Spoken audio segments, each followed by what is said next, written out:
Saúde, força e luz. Quais são as componentes que vão derrubar os governos militares? Estamos aqui falando em coisa séria e não em passeata.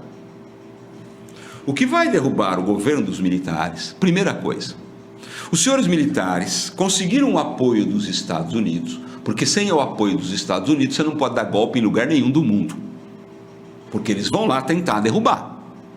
Eles não apoiam ditaduras à toa. Eles só apoiaram a nossa ditadura porque convenceram os nossos queridos militares, os presidentes norte-americanos, de que havia o perigo do comunismo no Brasil. Fake news.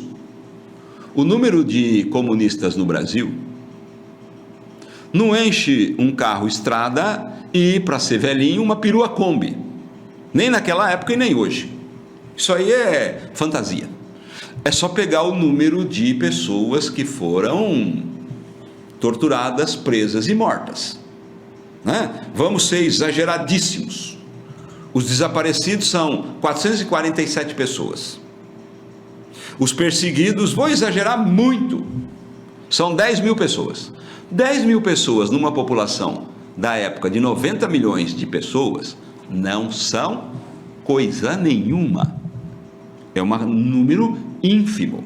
E se você pegar que dessas 10 mil pessoas, a grande maioria era democrata e não comunista, e não de esquerda, era gente da democracia. Por exemplo, uma parte da Igreja Católica formou a JUC, Juventude Universitária Católica, da onde saiu o senhor José Serra. O Zé Serra, acho, para o bem dele, é um dos últimos que participaram do comício da Central do Brasil, feito por João Goulart, e que é uma dos pretextos para a queda de João Goulart. É realmente alguém que viveu a história, o senhor José Serra. Então, e ele nunca foi comunista. Na sua grande maioria eram pessoas democráticas que os militares chamavam de comunistas para poder ter apoio externo.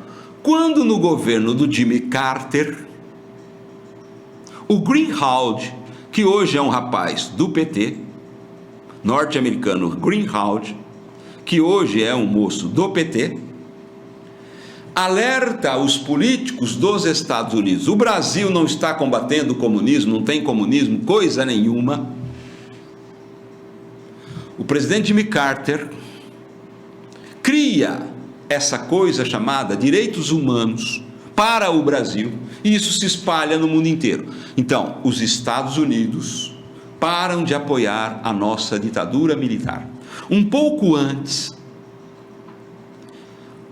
os governos civis dos Estados Unidos já tinham dito para o Geisel, é bom pôr fim à ditadura militar. E aí eles inventaram, os militares brasileiros, um jeito de pôr fim à ditadura militar, que todo mundo conhece, que é lento, gradual e seguro. Lento. Nós vamos começar a entregar o país a partir de 1975. Só terminaram em 1985. Foi bem lento. Foi gradual. O que é gradual? Em 1982, tem-se a primeira eleição livre, era um teste para ver o que estava acontecendo. A primeira eleição livre para governador do estado, e aqui em São Paulo ganhou a maravilha, a honestidade em pessoa, André Franco Montoro, do famoso MDB, que na época era um partido honestíssimo. Hoje faz parte do Centrão, é uma vergonha. Foi lenta, foi gradual, voltaram as eleições para governador, voltaram as eleições para 3 senadores, não vai ter mais o senador biônico, voltou a eleição indireta para presidente e depois voltou a eleição direta para presidente. Foi bem gradual e foi seguro. Se algum comunista pudesse ganhar as eleições, os militares voltariam. Eles arquitetaram este plano. Por quê? Combateram os comunistas, organizaram o país, transformaram o Brasil, que era uma roça, na 7ª economia do mundo, e mais. Eles não podiam mais evitar, porque se você traz a industrialização, você traz o que também? Você traz o trabalhador, que começa a lutar pelos seus direitos econômicos. Por isso podemos dizer, sim, o Lula é filho da ditadura. O Lula é filho do gênio da economia, o Golbery do Couto e Silva. Obrigado.